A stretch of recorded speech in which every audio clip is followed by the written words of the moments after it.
Good morning, students. Welcome to your class of Investment Analysis. Investment Analysis is a subject from BCom third year, that is fifth semester. So, my name is Ritu Singh, and I'll be taking few chapters of Investment Analysis as lectures.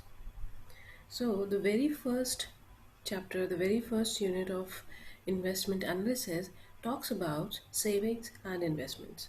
So, let's look at the lecture.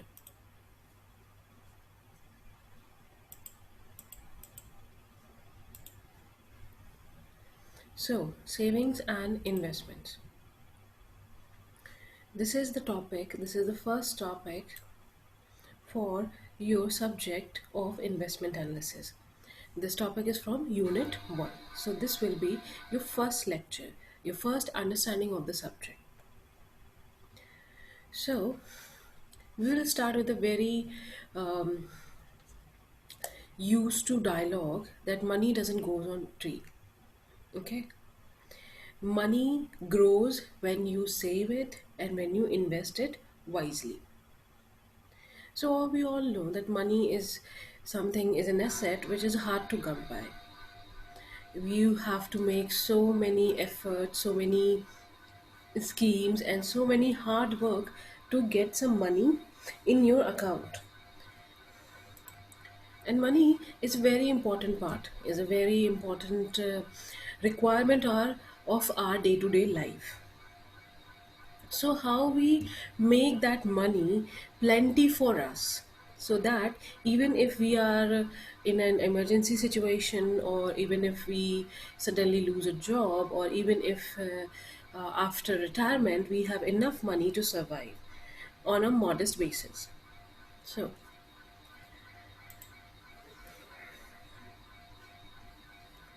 so when we talk about money, nobody can guarantee us that how much money we are going to make in investments. There are so many ways of investment. You can invest in government securities, you can invest in bank securities, you can invest in shares and stocks, but you never know that how that money is going to convert out. What are the risks? Sometimes we are aware about the risk also, but sometimes there are some rare conditions, some extreme conditions which might bring risk and may cause loss of money also. So, in that case, when our hard earned money is concerned, we have to be very careful. So, since we are talking about money, तो हम सभी जानते हैं कि पैसा बहुत ही important है हमारे दिनचर्या के लिए, हमारी डे टू डे नीड्स के लिए. ओके, और हमें ये भी पता है कि पैसे पेड़ पे नहीं उगते. So, whatever money we are consuming or whatever money we are earning, we like to increase it. क्योंकि हमने अपने फाइनेंस के चैप्टर्स में पढ़ा है कि टाइम वैल्यू ऑफ मनी के अकॉर्डिंग आपकी वैल्यू ऑफ मनी घटती रहती है. तो जो अमाउंट आप आज कमा रहे हैं, जो अमाउंट आज आपके पास है आपके बैंक बैलेंस में, कल भी अगर वो वही सेम रहेगा तो it's not going to help you. You need to increase that amount because your expenses are going to increase, because your value of money is going to decrease, और आपको अपनी ज़रूरतों के लिए ज़्यादा पैसे की ज़रूरत पड़ने ही वाली है. So there are different methods to make money for us. So let's talk first about the income. Every person has an income. हर इंसान की कुछ इनकम होती है जो वो अपने बिजनेस से या अपनी जॉब से कमाता है. ओके, तो हर व्यक्ति अपनी इनकम को अपने हिसाब से खर्च करना पसंद करता है और अपने ही हिसाब से उसे सेव करना भी पसंद करता है. यानी कि हर इंसान की ज़रूरतें, हर इंसान की सेविंग हैबिट्स अलग अलग होती हैं. देयर आर सम पीपल जो जो सेविंग्स को बहुत महत्व देते हैं, बहुत ज़्यादा इंपॉर्टेंस देते हैं और सेविंग्स पहले करते हैं और खर्चे बाद में. कुछ लोग ऐसे होते हैं जो खर्चे पहले करते हैं और सेविंग्स बाद में. तो steps what type of strategy we should use that we can have ample amount of money whenever needed. Okay, we have to make an intelligent plan which will ensure that we will always have money whenever needed. So here it is also discussed that every person, every individual wants to be able to gain financial security over the years and enjoy the benefits of managing proper money. Mhm. We all are, right now, you are students, you are getting fees from your parents. After, when you will be completing your degree, you will get a job, you will get some income, you will get salary. Then you will use that salary to make your expenses. And one day you will also think about that what should we do that we can save some money for our rainy days. Okay,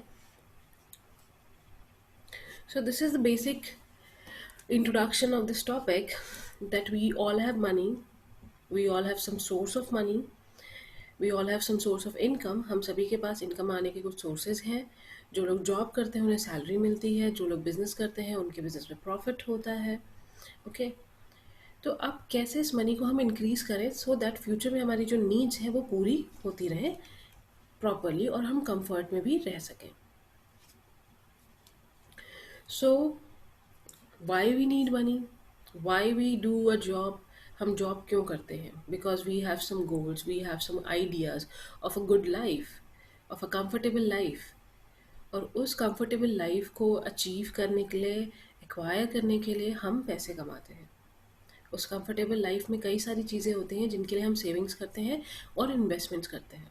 वो क्या हो सकती हैं? A home, a car, a good education, a comfortable retirement for your childrens, medical emergencies, for unfortunate periods of unemployment, and for caring of parents. We need money for at least these few things, these mandatory things. Any person who is making money, who is doing a job, they want to make a home for themselves. Everyone wants their own house. We don't like to live in a rented house. Okay. Everyone wants a car or a bike. Everyone wants some vehicle on which they can easily, without any problem, can commute daily to their offices and be on time. Then next is education. Education is a very important point where people, for which people like to save. A good education ensures a good job, a good quality of life. तो इसके लिए लोग बहुत savings करना पसंद करते हैं. और इसके लिए सेविंग्स करते हैं क्योंकि ये हमारी लाइफ की एक मैंडेटरी रिक्वायरमेंट है. एज अ स्टूडेंट आपने ध्यान दिया होगा कि आपके पेरेंट्स आपकी अच्छी एजुकेशन के लिए पैसे बचाते हैं. आपको अच्छे से अच्छे स्कूलों में भेज सकें, अच्छे से अच्छे कॉलेजेस में भेज सकें, इसके लिए वो इन्वेस्टमेंट्स करते हैं कि आपको कभी भी फ़ी सबमिट करते समय किसी तरह की कोई प्रॉब्लम ना हो. Then next is comfortable retirement. Every person who is working right now one day will like to retire. We can't work for all our life. So, in those periods, we would be needing some good money to spend a time in comfortable retirements. The next is for children's. Any person who is married, who has got children, has a considerable amount of responsibility on them. And those children, the responsibility of those children requires a lot of money. They should have good food, good nutrition, go to good schools. Okay, so for that we also need money, and sometimes we need money for medical emergencies or other emergencies. Sometimes unfortunately somebody switches from one job to another or sometimes lose their job, then they also need money in those times of unemployment. And when there is an individual, there is a citizen who has responsibility of parents also, old parents also, then also they need money for taking care of them successfully. So these are the points for which a person or an individual likes to save or invest money. So for these requirements, these are some mandatory requirements which comes in everyone's life. ये कुछ mandatory requirements हैं, कुछ mandatory points हैं जो हर किसी की life में कभी ना कभी हमेशा आते हैं. तो इनके लिए, इन सभी ज़रूरतों को पूरा करने के लिए, कंफर्टेबली पूरा करने के लिए, एक अच्छी लाइफस्टाइल प्रोवाइड करने के लिए हमें एक फाइनेंशियल प्लान बनाना पड़ता है.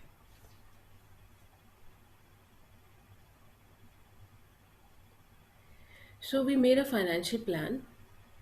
Then we will talk about our financial situation. Any person who wants to assess their financial situation, कैसी उनकी financial situation है और उसके हिसाब से उन्हें किस तरीके से सेविंग्स या इन्वेस्टमेंट्स करने हैं, तो वो कैसे डिसाइड होगा, how that will be decide.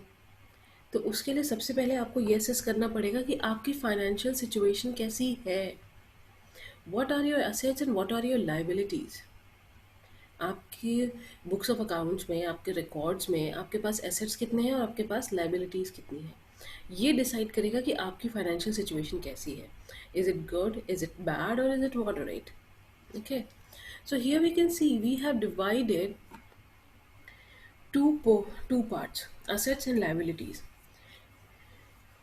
Anyone who is trying to save money or who is thinking of investing money should make these two columns first of all to assess their financial situation. कोई भी व्यक्ति जो investment करना चाह रहा है, savings करना चाह रहा है, उसको ये दो कॉलम्स बनाने चाहिए सबसे पहले, ये जानने के लिए उसकी फाइनेंशियल स्टैंडिंग क्या है.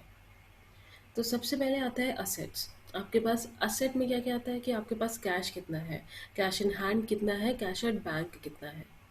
फिर आपकी सेविंग्स क्या क्या है, क्या आपकी इंश्योरेंस पॉलिसीज़ हैं कि नहीं है, क्या आपने फिक्स डिपॉजिट में पैसा लगा रखा है कि नहीं, आपके पास रियल एस्टेट कितना है, यानी कि how much land you have, और आपके पास घर है कि नहीं है.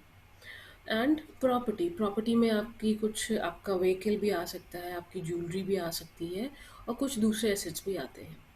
These are the assets. ये डिसाइड करते हैं कि आपकी फाइनेंशियल स्टैंडिंग कैसी है. फिर दूसरा आता है आपकी लाइबिलिटी. आपको ये भी डिटरमाइन करना है कि आपके बैंक लोन्स कितने हैं, क्रेडिट कार्ड बिल्स कितने हैं, और अगर आपने किसी और तरह के लोन्स लिए हैं या कुछ परचेजिंग की है, कोई कमोडिटी परचेज की है ईएमआई पे, तो ये सभी आपकी लाइबिलिटीज़ हैं. जब आप इन दोनों असेट और लाइबिलिटीज़ को चेक करते हैं, एक दूसरे से मैच कराते हैं, तो आपको पता चलता है कि आपकी फाइनेंशियल स्टैंडिंग कैसी है. अगर आपके असेट आपकी लाइबिलिटीज़ से ज़्यादा है तो आपकी फाइनेंशियल स्टैंडिंग अच्छी है. आपके असेट एंड लाइबिलिटीज़ दोनों इक्वल हैं, then you are in a moderate situation, no profit no loss zone. But if your liabilities are more than your assets, then you are in a bad financial situation and you need to correct that. And if your assets are more than your liabilities, then you are in a good financial situation, and if in order to keep it like that, you need to make certain investments and some more savings to keep it that way. Okay, so what are the savings? अभी हमने जो first chapter start किया है investment analysis का, जो सबसे पहले बात करता है, जो दो पॉइंट्स की, जो कैप्स की जो सबसे पहले बात करता है, वो है सेविंग्स और इन्वेस्टमेंट. और सेविंग और इन्वेस्टमेंट दोनों ही पैसे से रिलेटेड हैं, बट ये दोनों ही अलग चीज़ें हैं. अक्सर लोग सेविंग एंड इन्वेस्टमेंट को एक ही चीज़ मान लेते हैं, बट ऐसा नहीं है. So what are savings? Savings are usually put into the safest places or products, and they allow you access to your money at any time. आपके पास जो भी रेडी कैश अवेलेबल है या जो भी रेडी एसेट अवेलेबल है at the time of need, वो आपकी सेविंग्स होती हैं. सेविंग्स हमारी सैलरी का वो पार्ट होती है जो कि हम एक्सपेंसेस के बाद सेव करते हैं. फॉर एग्ज़ाम्पल, किसी की सैलरी 10,000 रुपीज़ है, उसके घर के, बिजली के, व्हीकल के, खाने पीने के सारे एक्सपेंसेस को मिला के उसके टोटल एक्सपेंसेस 7,000 बनते हैं. उन सारे एक्सपेंसेस को पे करने के बाद जो 3,000 रुपीज़ बच रहे हैं वो उसकी सेविंग्स है, और वो उन 3,000 रुपीज़ को वो इंडिविजुअल अपने बैंक अकाउंट में रखे रहने देता है, सेविंग्स बैंक अकाउंट में पड़े रहने देता है. तो वो सेविंग्स है, वो ऐसा अमाउंट है जो वो कभी भी यूज़ कर सकता है ज़रूरत के टाइम पे. ये बैंक अकाउंट है, ये बहुत ही सेफेस्ट प्लेस है, और यहाँ से पैसा ज़रूरत पड़ने पे बहुत ही आसानी से निकाला जा सकता है. तो सेविंग प्रोडक्ट्स के हमने एग्जांपल्स भी गिवन है इसमें. They include saving accounts, checking accounts and certificate of deposits. These are the short term period deposits which allows you to encash them whenever needed. तो सेविंग्स हमारी सैलरी का या हमारी इनकम का वो पार्ट है जो कि हम एक्सपेंसेस के बाद बचाते हैं.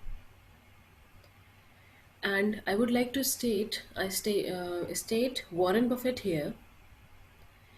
He has said in his books and in so many of lectures that we should save first and expense later.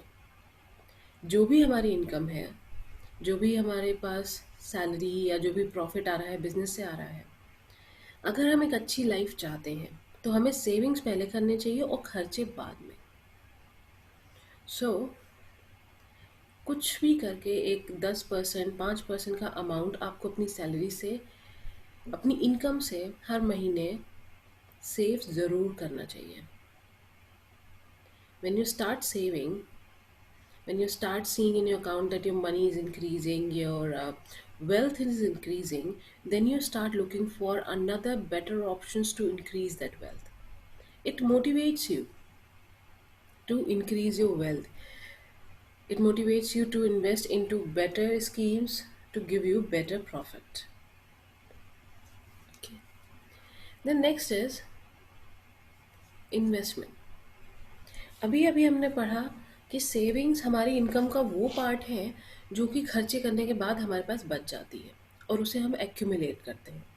हम उसे अपने सेविंग बैंक्स अकाउंट में एक्यूमुलेट कर सकते हैं, आरडी अकाउंट्स में एक्यूमुलेट कर सकते हैं, अपने पोस्ट ऑफिस अकाउंट्स में सेव कर सकते हैं और सर्टिफिकेट ऑफ डिपॉजिट्स में भी सेव कर सकते हैं. सो इन्वेस्टमेंट क्या है?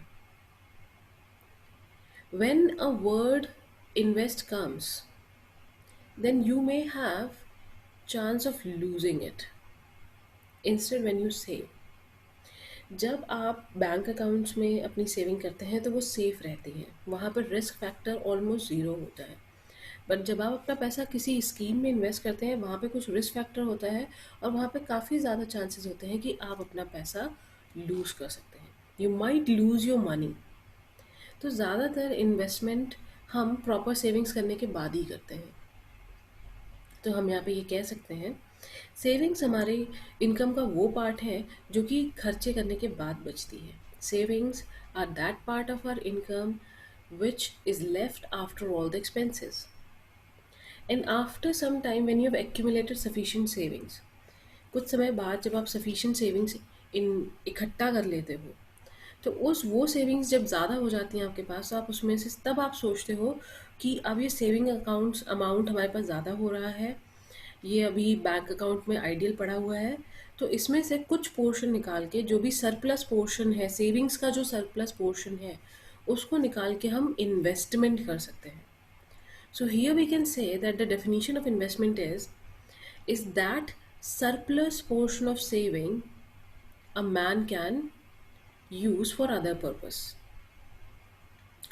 So the money you invest in securities, mutual funds and other similar investments is called investment. आप म्यूचुअल फंड में इन्वेस्ट कर रहे हैं, शेयर्स में इन्वेस्ट कर रहे हैं, सिक्योरिटीज़ में इन्वेस्ट कर रहे हैं, बॉन्ड्स में इन्वेस्ट कर रहे हैं, तो वो आपका वो अमाउंट है आपकी सैलरी का, आपकी इनकम का वो अमाउंट है जो कि सेविंग से सरप्लस हो रहा है. आपके पास सफिशिएंट अमाउंट की सेविंग्स हो चुकी हैं, उससे ज़्यादा पैसा हो गया है, तो अब आप एक्स्ट्रा पैसे को ज़्यादा प्रॉफिटेबल जगहों पे जहाँ पे थोड़ा सा रिस्क ज़्यादा है पर रिस्क के बजाय रिस्क के साथ साथ रिटर्न भी ज़्यादा है, आप वहाँ पे लगाना चाहते हैं, तो उस पोर्शन को हम इन्वेस्टमेंट बोलते हैं. और इन्वेस्टमेंट के साथ रिस्क एसोसिएटेड होता है तो आपकी इन्वेस्टमेंट लूज हो सकती है, यानी कि आप you might lose your investment, you might lose your money here. So the last point says that you could lose your principal, that is the amount you have invested, but you will create some more opportunities to invest your money and to earn more money. Okay, so carefully look at these 3 points. I'm giving you 5 seconds.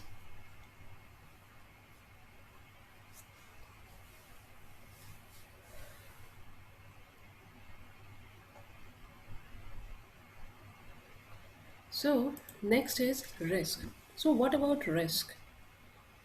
तो अब हम investment कर रहे हैं, investment में risk involve है. Risk है तो फिर हमारा रिटर्न भी इंक्रीज करेगा. तो रिस्क फैक्टर से रिलेटेड सबसे पहला पॉइंट यही है कि it is always said and it is often said, greater the risk greater the reward.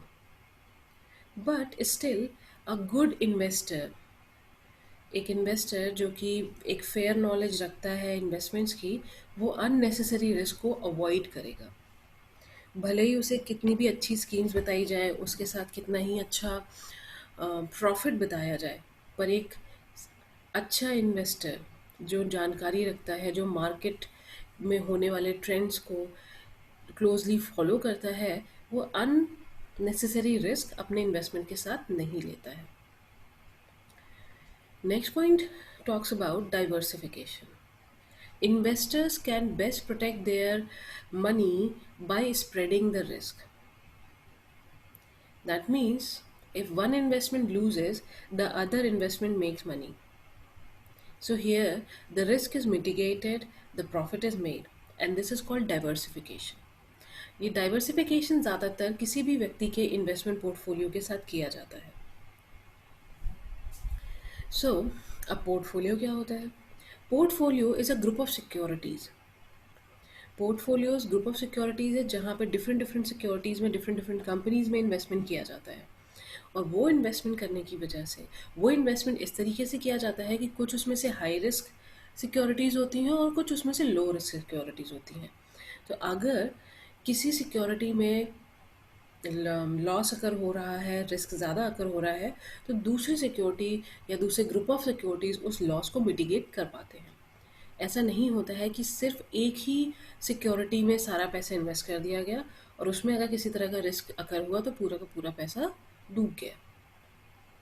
तो हम ये कह सकते हैं diversification can be neatly summed up as don't put your eggs all your eggs in one basket.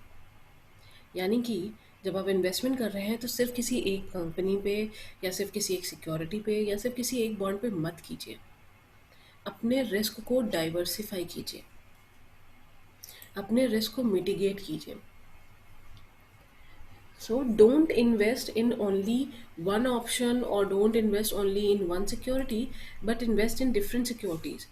तो उन सभी securities के डिफरेंट डिफरेंट रिस्क फैक्टर्स होंगे, डिफरेंट डिफरेंट रिटर्न फैक्टर्स होंगे. इसका सबसे अच्छा एग्जाम्पल म्यूचुअल फंड्स है. म्यूचुअल फंड्स उन लोगों की हेल्प करता है जहाँ पे जिनके पास बहुत ज़्यादा फंड्स नहीं होते हैं कि वो सिक्योरिटीज़ में एक साथ इन्वेस्ट कर सकें, सिक्योरिटीज़ में, शेयर मार्केट में या बॉन्ड मार्केट में.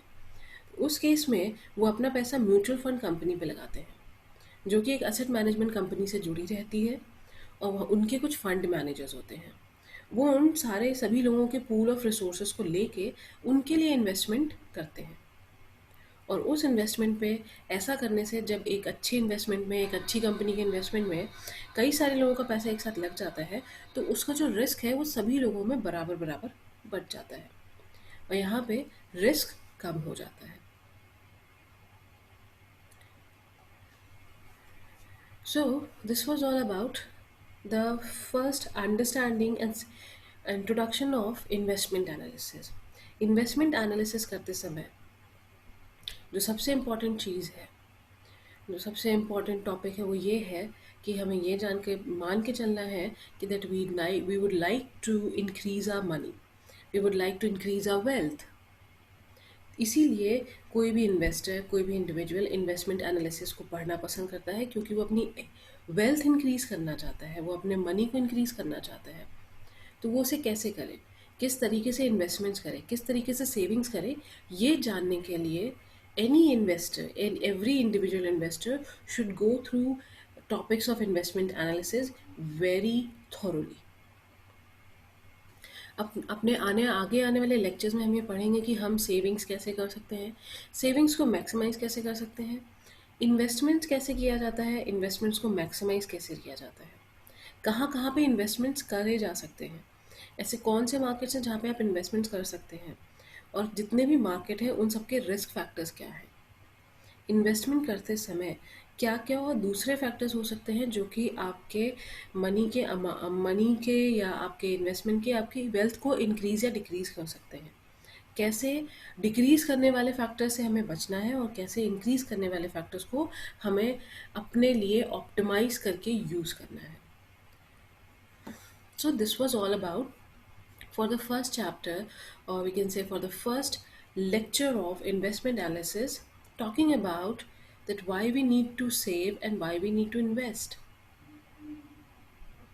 So in this lecture we studied what are savings and investment, why we need to do it, what are the things, what are the um, points for which we like to save and invest, वो कौन सी चीज़ें हैं जिनके लिए हम investment या savings करना पसंद करते हैं। ये कुछ मैंडेटरी चीज़ें हैं, home, car, education, retirement, for childrens, medical and other emergencies, employment periods and care of parents. अपनी सेविंग्स या इन्वेस्टमेंट करने से पहले हमें अपनी फाइनेंशियल सिचुएशंस को बहुत अच्छे से पहले पता करना होता है। तो हम अपना एसेट एंड लाइबिलिटीज़ का चार्ट बनाते हैं। हमारे एसेट ज़्यादा हैं, लाइबिलिटीज़ कम है, तो हम अच्छी कंडीशन में हैं। एसेट एंड लाइबिलिटीज़ बराबर है, न्यूट्रलाइज हो जा रहे हैं, तो हम मॉडरेट कंडीशन में हैं। और पर अगर हमारी लाइबिलिटीज़ हमारे एसेट से ज़्यादा हो जा रही हैं तो हम बैड फाइनेंशियल सिचुएशन में हैं और उसे बदलना बहुत ज़रूरी होगा। फिर सेविंग्स क्या होती हैं? सेविंग्स हमारी इनकम का वो पार्ट होती हैं, हमारी सैलरी का वो पार्ट होती हैं जो कि एक्सपेंसेस पूरे करने के बाद बचती हैं। Then investment. इन्वेस्टमेंट हमारी सेविंग्स का वो सरप्लस पार्ट है जो हम यूज़ करते हैं सिक्योरिटीज़ या बॉन्ड्स में इन्वेस्ट करने के लिए, और इन्वेस्टमेंट में हमेशा रिस्क एसोसिएटेड रहता है, तो यहाँ पे हमारा पैसा लॉस भी हो सकता है। There might be a loss of money also. Risk is mitigated by the help of diversification. Diversification can be easily done through mutual funds investments. So, and these are all the references I used to prepare this lecture. These first two are link for PDF documents about how to create good savings and good investment. Then I took help of some books um, of financial management and to study the risk factors. And then there are some other websites which also gives you better understanding of every topic related to finance and economics. So this is Ritu Singh. My name is Ritu Singh, and I'm taking lectures of investment analysis here. My email ID is is present on the website. If you have any further questions regarding this lecture, you can ask me whenever you like. I will answer as soon as possible. Thank you so much, students, to listening very patiently, and I hope you will ask me questions. Questions, I would like to invite questions from you all because it is very important. Asking question clears your idea of subjects very clearly and very easily. Thank you so much, students, for listening. Have a nice day ahead.